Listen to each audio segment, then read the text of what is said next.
Hi, this is Usha. Welcome to Rathod's IAS classes.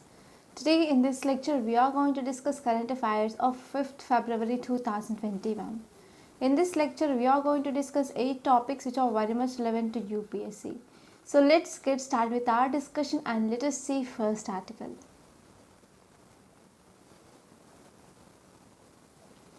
Title says 1 in 5 Indians exposed to novel coronavirus according to Sero survey. So we discussed about this serological survey a long back, right? So most of your minds have evaporated regarding this serological survey. So this article will help you to revise and recall back about this serological survey. So this article will be important regarding GS paper 2 under health. So first let us see context. Here context says that nearly 1/5 of Indians they have been infected by the SARS coronavirus 2 until December 2020, and this is third round of serological survey by ICMR. So what is a serological survey? So we are collecting blood samples. So in that blood samples we are titrating that blood sample and we are extracting only serum, right? So in this serum we are mainly identifying antibodies. So which are those antibodies? That is IgG antibodies. So if this IgG antibody is present, then we can say these are antibodies or mainly against this coronavirus. Okay, so this is about this serological survey. So if you see some details, this article mainly says that roughly a 3-fold increase since 2020 August and 30-fold increase in May when previous rounds of this survey was conducted. So what happened when we are comparing with earlier results of serological survey 1 and serological survey 2? In survey 3 we found 30-fold, 30 times increase of these cases, okay, increase of this antibodies in blood samples. So if you see some details regarding this article, it mainly says that survey sampled people of 70 districts across 21 states and they found that overall performance of 21.5%. So approximately about 270 million people they have been exposed to this virus. So this is data. And if you see some facts regarding this article, so we need to study about this serological survey. So these serological survey they seek to access this prevalence of disease in a population. Mainly, we are going to detect presence of specific antibodies against virus in their blood samples. We are withdrawing blood from people and we are separating serum from blood. And in that serum, we are mainly identifying this IgG antibodies. So if there is IgG antibodies are present in that sample, then we can say this population also affected by this coronavirus. And this study mainly includes detection of this IgG enzyme linked immunosorbent assay, that is IgG ELISA. And what might be benefits of this serological survey? First one is whenever we want to test for every person, it is not possible, right? So it is impossible to test everyone in population regarding whether they have antibodies or not. So in this way, when we are going for these serological studies, and these serological studies they are mainly used as a tool to make an estimate of extent of disease spread in this community. So we can estimate this antibodies in those blood samples and we can estimate extent of disease spread in certain area. So these are some important benefits of this study. Now let us try to discuss about next article, that is mainly talking about one welfare scheme. So it is Pradhan Mantri Matru Vandana Yojana. So in our economic survey and as well as in union budget, we studied about this Pradhan Mantri Matru Vandana Yojana, right? So you have high chances to get questions regarding this Pradhan Mantri Matru Vandana Yojana in your prelims and also in your mains. Okay, so this article will be important regarding GS paper 2 under policies, schemes of government. And now let us see context now. So context says that Pradhan Mantri Matru Vandana Yojana has crossed 1.75 crore eligible women till financial year 2020.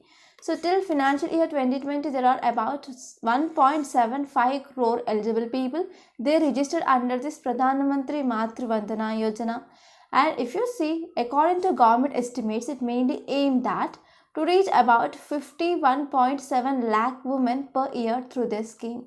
Mainly important aim of government here is to reach about 51.7 women's, okay, 7 lakh women per year through this scheme. So as of now only 17.5 lakh people, right? So it want to reach about 5 times more than that. And if you see some details of this Pradhan Mantri Matru Vandana Yojana, so it will be beneficiary for pregnant women and as well as lactating women. So these people who are eligible under this Pradhan Mantri Matru Vandana Yojana, they will receive about 5,000 rupees on birth of their first child in 3 installments. So what is aim of this scheme? Aim here is to provide direct benefit transfer, that is direct benefit cash transfer to help expected mothers. Mainly this will help to meet enhanced nutritional requirements. So whenever any woman she became pregnant here, so whatever nutrition is taken by her, that will be transferred to child as well.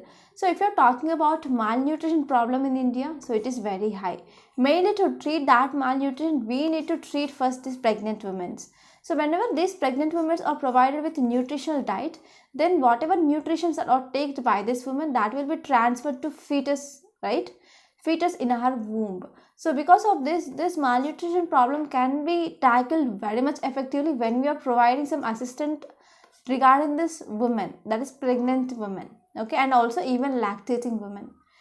So it helps to mainly to meet enhanced nutritional requirements of pregnant women, and also it will partially compensate them from weight loss during their pregnancy. So these are some important things which are discussed in this article. And now let us try to see some more facts, okay, regarding this Pradhan Mantri Matru Vandana Yojana. So this Pradhan Mantri Matru Vandana Yojana, it is a maternity benefit program and it is being implemented in all districts of country, and it will be came into effect from January 1st, 2017 onwards.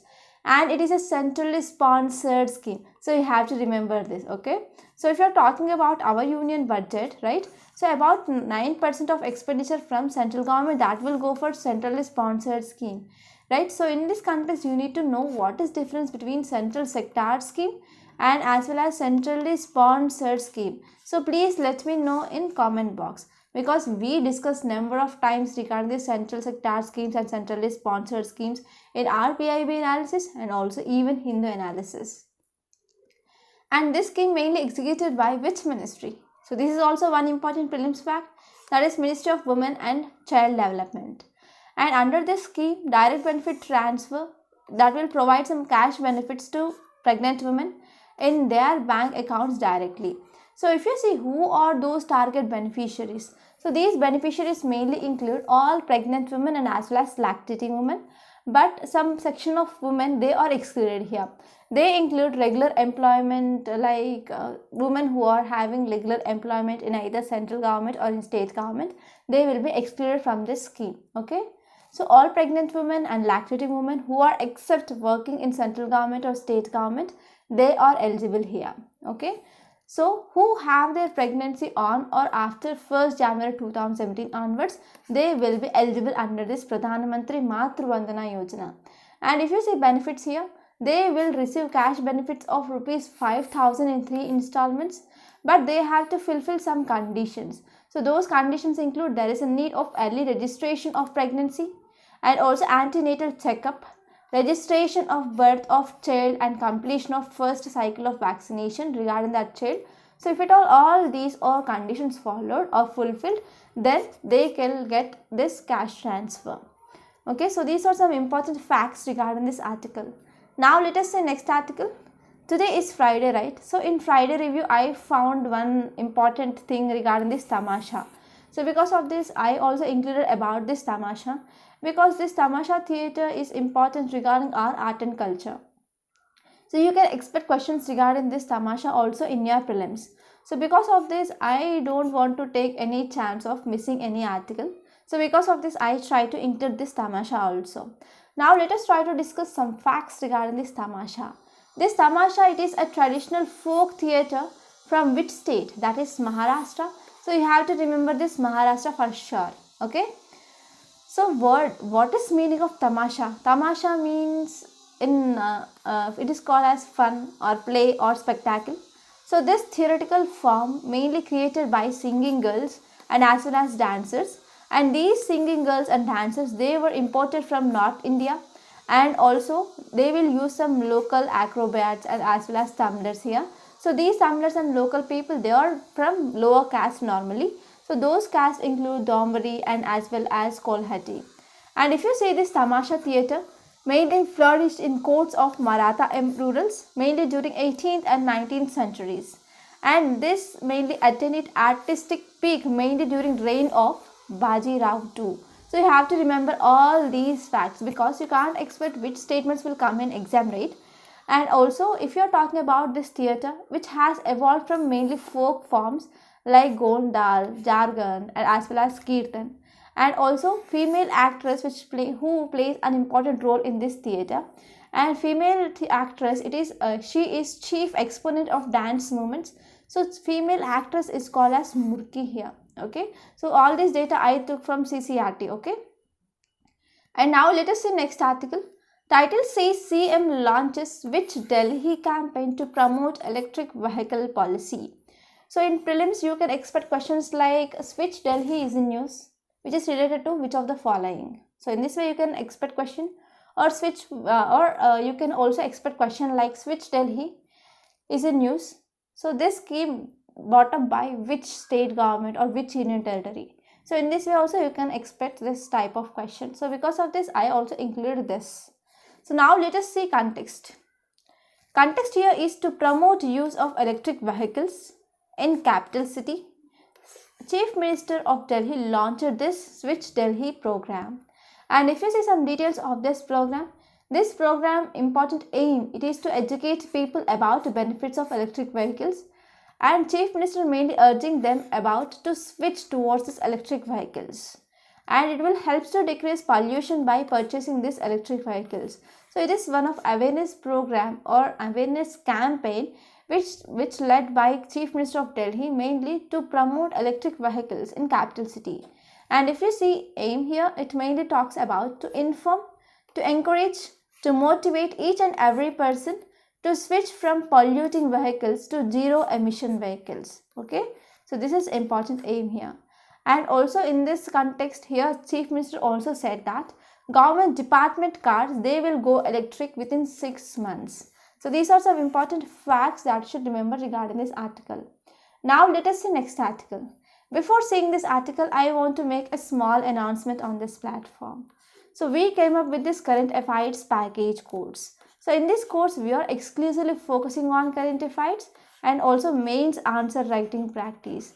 So if you are asking me about what is importance of this current affairs, so if you see any question paper, either it may be prelims or either it may be mains and even interview, about 50 to 60% of questions they are from current affairs. If at all there is any static questions, so it have basics from this current affairs. So mastering of current affairs is very important to clear this UPSC. And if you are talking about this answer writing practice, without answer writing skills, you cannot clear UPSC for sure. So when you start a preparation on that day one, you have to focus on this answer writing practice also. And if you are enrolled in this course, we are also providing prelims practice questions and also video solutions. So in this way, you will be mastering current affairs, you will be improving your answer writing skills, and you are also focusing on prelims practice. So reading current affairs and just leaving that, it will not work for UPSC. You have to evaluate yourself. So where you are lagging in your preparation. Okay. So in this way, this course is entirely focusing on what is demand of UPSC. Okay. So because of this, finally, I want to say one thing. Please don't take this course as a choice. Try to join this course as soon as possible and achieve your dream of clearing UPSC. For further details of this course, please contact us. Details are given in description box. Okay. Now let's come back and let us see next article. Title says UK strips Chinese state TV channel off license. So this article mainly talking about information warfare, cyber warfare. So if you see context, it mainly says that UK regulators, they stripped Chinese state TV channel of its national broadcasting license on Thursday After investigation that cited there is lack of editorial control, and this channel also has link with Chinese political party or Chinese ruling communist party here. So if you see here what happened here, this channel, that is CGTN channel, it is of UK based channel, and now UK regulator banned that license of that channel. Okay, so what might be reason? Because after investigation regarding this TV channel, they come to know that there is lack of editorial control on that channel, and also this channel which is having some links to political party of that China, and it is giving some news which is favorable to political party in China. So because of this, now UK regulator mainly cancelled the license there. So in this way, there are several questions that come into picture, like what is about this freedom of speech and expression here. So whether these TV channels did not have this freedom of speech and expression, and as well as regarding these rights of this telecommunications or this media, so these rights are not respected. So these are some questions that come into picture. So this is called as information warfare. And now let us see next article. Title says an inevitable showdown. So this article mainly talking about again Twitter. Okay. Recently, we also studied about background of this Twitter issue. Government gave some guidelines. Government asked Twitter to ban so and so information, so and so URLs, etc. Right? So we already discussed about this background. Now let us see some insights into this article. Okay, and this article will be important regarding GS paper 2 under polity. So if you see background here, government gave a notice to Twitter to handle some controversial hashtags here. So whenever there is any controversial hashtags or misinformation which is spreading in this social media platforms, that will be against security, against peace and integrity of country. So because of this, now government also started threatening Twitter that it will go for penal actions if at all it is not complying orders of government here. So this is done according to section 69A of Information Technology Act 2000. Okay. So if you're talking about background here, recently Ministry of Electronics and Information Technology ordered Twitter for block 257 URLs and one hashtag regarding Twitter here. So Twitter initially also complied with orders of government, but later on it restored these tweets and handles, etc. Okay. So in this context, if we are talking about this section 69A of Information Technology Act, we studied about in detail regarding this section 69A of Information Technology Act in our yesterday's lecture, right? So in interest of sovereignty, integrity of India, defense of India, security of states, friendly relations with foreign countries. So in this grounds here, government can order any social media platform or digital platform to ban or to block such information which is circulating misinformation that will lead to threaten regarding sovereignty, integrity and peace of country here. So if you're talking about technological platforms here, they have some enough safeguards to act as intermediaries without being liable here. So if you're talking about, we have government and we have general people. So who will act as a link between people and government? So who will give some information regarding what is happening with the people and what is happening with the government? That is technological platforms, that is we can say digital media, right? Digital media, news, etc. So these are channels mainly acting as connecting links between government and people. So with these channels, we come to know what is happening in government and what are problems that are facing by people here. So what happened regarding this farmers protest which is happening across country. So recently on 26th January, what happened? There is violence that erupted in Delhi. Right. So because of this, there are a number of FIRs that are filed, and even today's paper said that 12 people are missing from January 26 onwards. Correct. So because of this, whenever this type of digital media or technological platforms, whenever they are circulating information regarding this protest, then it will be right. So how can we say that we need to ban those information? So it will be against freedom of speech and expression regarding this technology platforms, right?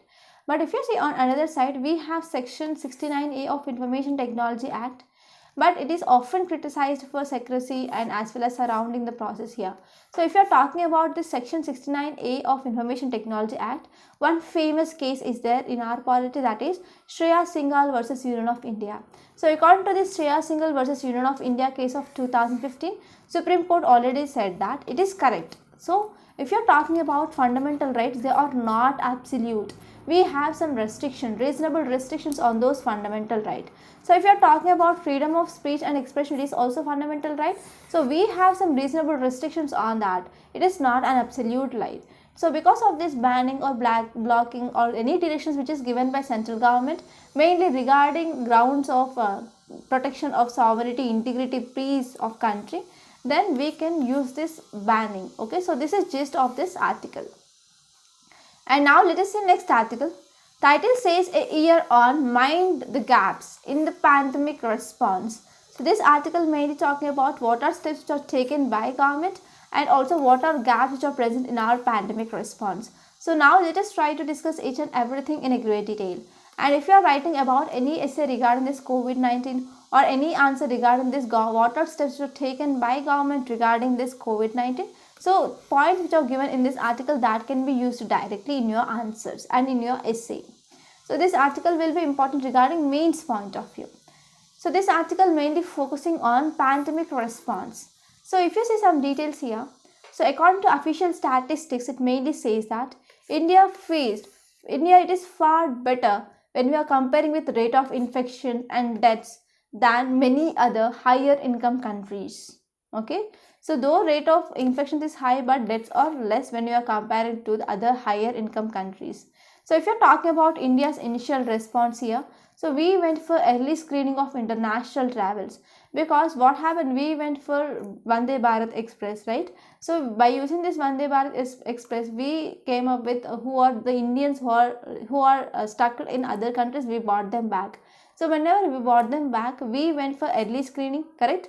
Early screening of international travelers, and we also restricted inbound traffic in especially severely affected countries. And we also went for preparing of quarantine facilities, testing facilities, and we also imposed national wide lockdown. So because of this imposition of national wide lockdown, when India came up with the lifting of this lockdown, so cases are increased steadily here. So if you're talking about this, because of this national wide lockdown, we also see some negatives here, because we are mainly excessively dependent on security forces, mainly to maintain law and order, mainly to ensure enforcement of physical distancing measures and quarantine related restrictions. We heavily dependent on the security forces, like we can say police forces, etc.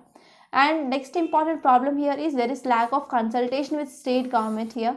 So whenever center is coming up with anything, any policy, then there is no consultation with state government. So because of this, that led to hesitancy regarding implementation of those policies which are come up by central government.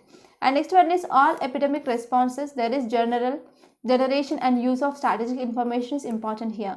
So whenever we want to deal with anything, we need some data, right? So how many people are infected, which area is highly infected, so what are steps to be taken, so in which area what are steps are taken, so what about progressing of diseases. So all these way we need information, right? Data is very crucial role mainly to deal with anything. So if you are talking about India's global reputation, that is software superpower. So because of this, we also went for fast tracking plans that also created an integrated digital health information. And finally, we led to improving of efficacy and transparency regarding these cases. And we also went for using digital platforms for medicines, like we went for telemedicines, etc. And next one is we also had integrated disease surveillance program. So in this integrated disease surveillance program here, it is India's disease surveillance framework. It is not visible in this COVID-19 period. And next problem here is there is lack of involvement of civil society organization. So whenever we are including this civil society organization, they are very important, because whenever we are going for implementation of any program regarding health, for example, we can say polio eradication, AIDS eradication. So if for number of immunization programs, so civil society played an important role here. But in this COVID-19, we didn't involve this civil societies. And next one is because of this pandemic period exacerbated that led to existing social inequalities. So because of pandemic, what happened, we imposed a lockdown. So because of this lockdown, there is no income, because most of people, they lost their jobs. And if you're talking about migrant people, they started moving from place of work to their home states. So there is no proper transport facilities. They started move on their foot to their home states here. So in way to reach their homes, there are many incidents, there are many troubles, there are many vulnerabilities they are faced by these migrant people. So because of this, some events, we also saw that Oxfam report, that is Oxfam Inequality Virus Report 2020, it also highlighted that there is a huge gap of inequality that is present in India. So in this context, we are facing lost decade, okay? Poor mainly facing a lost decade here. So in this context, whenever government which is coming up in this post-pandemic era, so first thing that need to be addressed by government here is this inequality. Inequality should be reduced in India. So this is just of this article. And now let us see next article, that is the way forward in Myanmar. So this article is important regarding international relations, which comes under GS paper 2. And this article gives some insights regarding China presence in Myanmar. So if you go anywhere, there is China is present, right? So this article mainly talked about China, and I want to give you some new perspectives regarding China involvement in Myanmar and also even in India. So if you see background, we already discussed about this Myanmar military coup. So why military coup that happened and how military coup happened. So what are issues regarding India regarding this Myanmar. So everything we had a detailed discussion, right? That is 3 days before, I think so. So now let us try to discuss some new insights regarding this article. So if you see background here, so China also shares boundary with Myanmar. So at this China-Myanmar border, that is Yunnan province. So in this province, there are about 26 separatist groups, they are active there. Correct? So there are about 26 active insurgent groups or separatist groups are present. So these separatist groups, they are having some aid from China government, like for financing and also for arms and ammunition and to setting of camps. So for all this, China which is supporting these separatist groups across this China-Myanmar border here. So by using these groups, China is interfering with this Myanmar internal politics here.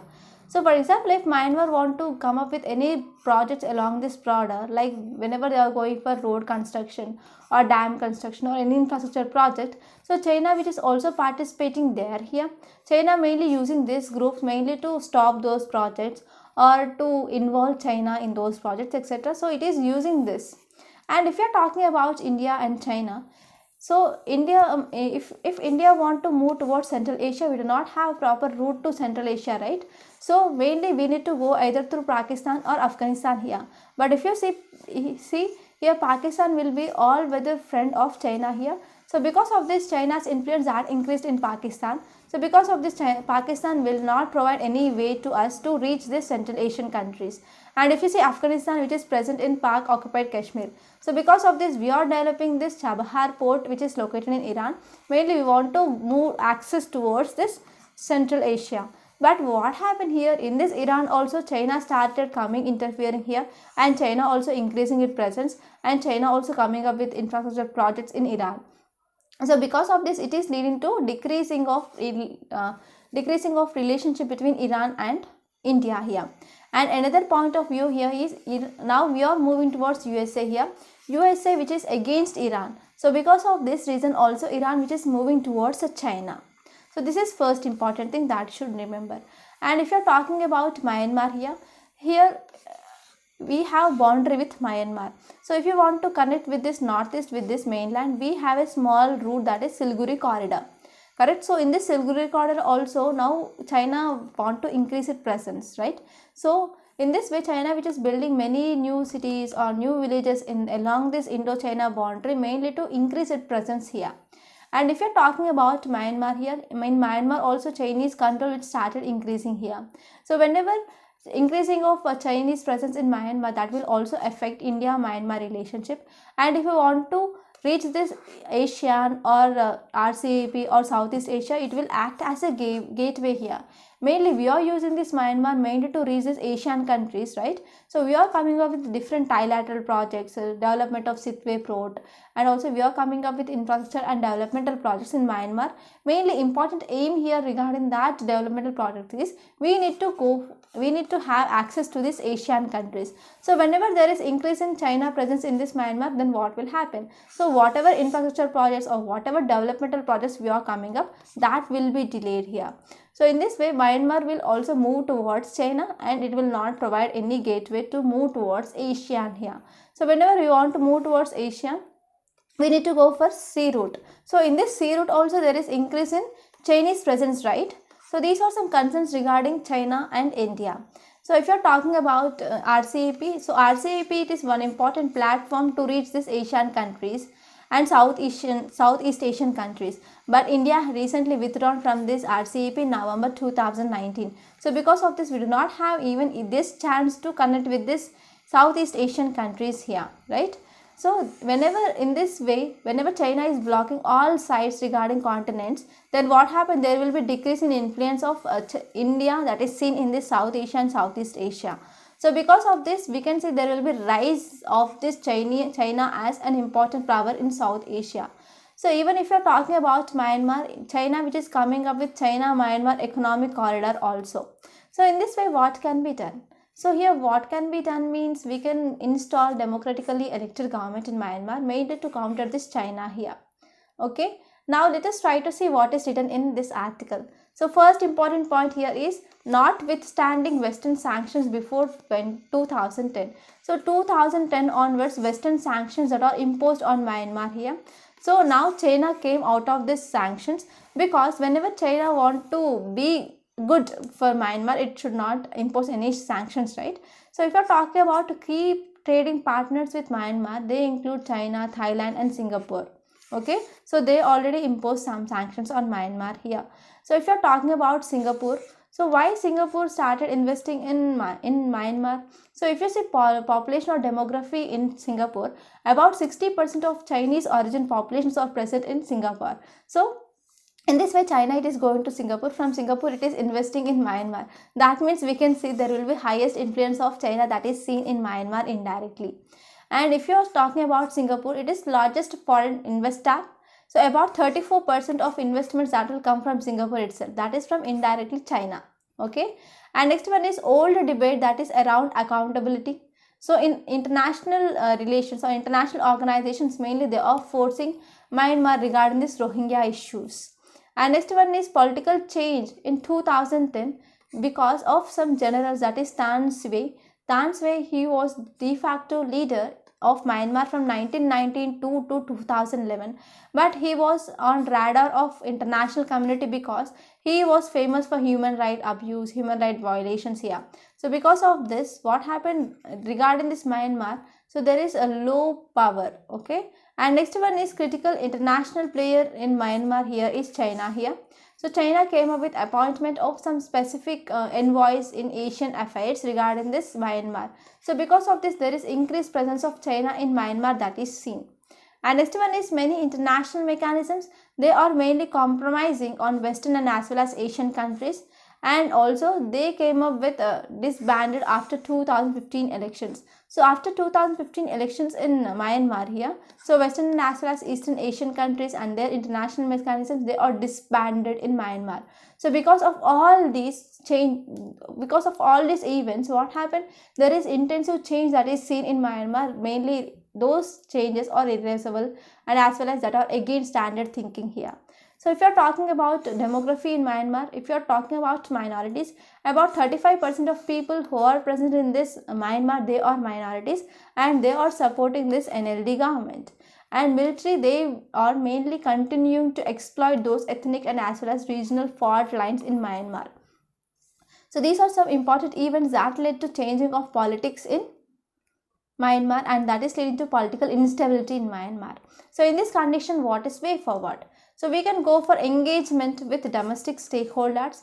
We need to include ethnic minorities because they constitute about 35% of population of Myanmar mainly, and we should come up with pursued by this international community, and we should come up with this democratically elected government in Myanmar to bring political stability in Myanmar. So this is gist of this article. And now let us see today's question. What role Myanmar can play in the development of northeastern region in India? So answer should not be more than 150 words. Try to write answer. By this, we are concluding today. I hope you enjoyed this lecture. Please subscribe to my channel and don't forget to like, share and comment my videos. And don't forget to join this current affairs package course. Thank you.